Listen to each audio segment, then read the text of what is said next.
Hello friends, வணக்கமாக welcome back to சரண்டப் தமிழ். இந்த வீடியோவில் நம்ம 2024 ஒரு மியூசிக்கல் ஃபேண்டசி ஜானர் லெவலியான விக்கெட் இந்த படத்தை பற்றி இந்த வீடியோ டிஸ்கஸ் பண்ண போகிறோம். ஸோ டைம் மிஸ் பண்ணாமல் வீடியோவை கிக் ஆஃப் பண்ணிடலாம்.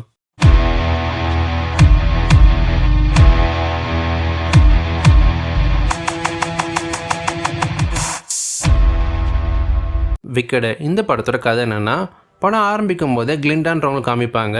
அவங்க தான் இந்த மொத்த படத்தோட கதையுமே ஒரு ஃப்ளாஷ்பேக் மாதிரி சொல்லுவாங்க. ஆரம்பத்தில் விக்கெட்ன்ற ஒரு சூனியக்காரி இறந்து போயிருப்பாங்க. அவங்களோட இறப்பு பார்த்தீங்கன்னா சந்தோஷமாக கொண்டாடுற மாதிரி விசர்ஸ் ஆஃப் ஹவுஸ் அப்படின்ற ஒரு இடம் இருக்கும். அங்கே இருக்க மக்கள் எல்லாமே சந்தோஷமாக பாட்டு பாடி கொண்டாடிருப்பாங்க. அப்போ தான் இந்த கிளிண்டான்றவங்க ஃப்ளாஷ்பேக் சொல்லுவாங்க, நானும் விக்கெட்டுமே ஒரு காலத்தில் ஃப்ரெண்ட்ஸாக இருந்தோம். ஆனால் அவள் ஒரு தப்பான பாதையை தேர்ந்தெடுத்தா, நான் ஒரு பாதையை தேர்ந்தெடுத்தேன். அதனால் ஏற்பட்ட விளைவாக தான் இப்போ இவன் இப்படி இருக்கான்னு சொல்லி அந்த ஒரு ஃப்ளாஷ்பேக் பார்த்தீங்கன்னா போகும். சிம்பிளாக எல்ஃபாபான்ற ஒரு கேரக்டர் இருப்பாங்க. கிளிண்டாவை மீட் பண்ணுறாங்க. ஸோ இதுக்கப்புறம் இவங்க ரெண்டு பேருக்குமே ஒரு ஃப்ரெண்ட்ஷிப் பார்த்திங்கன்னா பாண்டிங் வருது. இந்த ஃப்ரெண்ட்ஷிப் எந்த லெவலுக்கு போச்சு, அப்புறம் விக்கெட் எல்ஃபாபான்றவங்க எப்படி சூனியக்காரியாக மாறினாங்க, அதாவது விக்கெட்டாக எப்படி மாறினாங்க அப்படின்றதான் இந்த படத்தோட கதையே. இப்போ இந்த படத்தோட பாசிட்டிவ்ஸ் அண்ட் நெகட்டிவ்ஸ் சேர்த்தே பார்த்துடலாம்.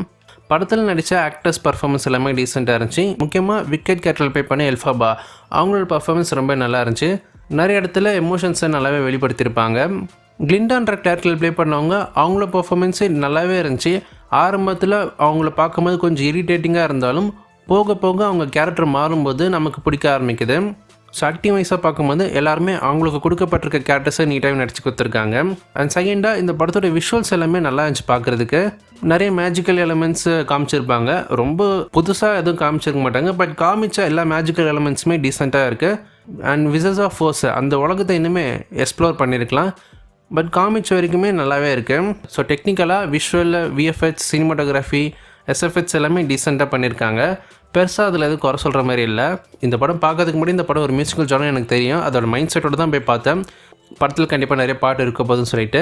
ஆனால் எனக்கு ரொம்ப டிஸ்னி படங்களை விட பாட்டு இந்த படத்தில் நிறையா இருக்கிற மாதிரி இருக்குது. ஒரு 10-15 பாட்டுக்கிட்டே இருக்குன்ற மாதிரி எனக்கு ஃபீல் கொடுத்து படம் பார்க்கும்போது.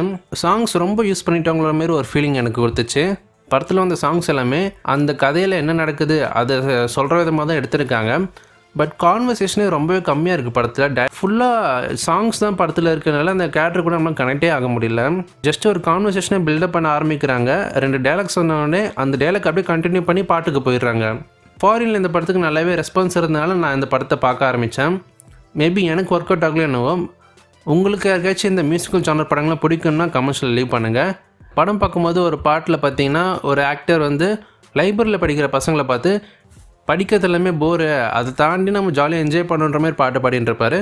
இட்ஸ் ஓகே, சினிமாவை ஃபன்னாக பார்க்கும்போது அது ஓகேன்ற மாதிரி இருந்தாலும் அந்த சீக்வன்சஸாக பார்க்கும்போது நமக்கு அது சூட் ஆகலை.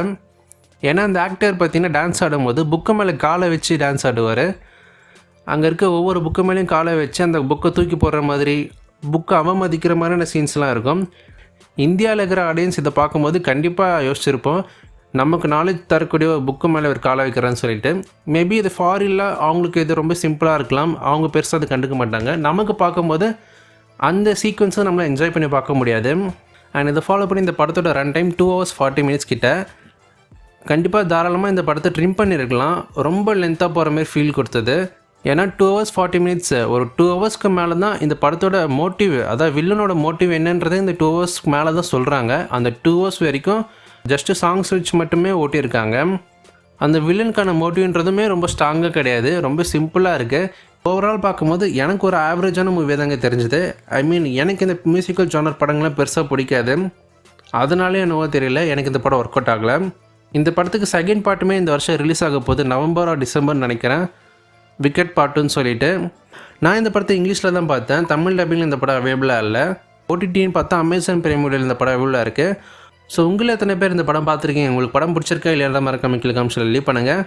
நான் உங்களை இதே போல் இன்னொரு சந்திக்கிறேன். நான் உங்களை டாட்டா பாய், see you.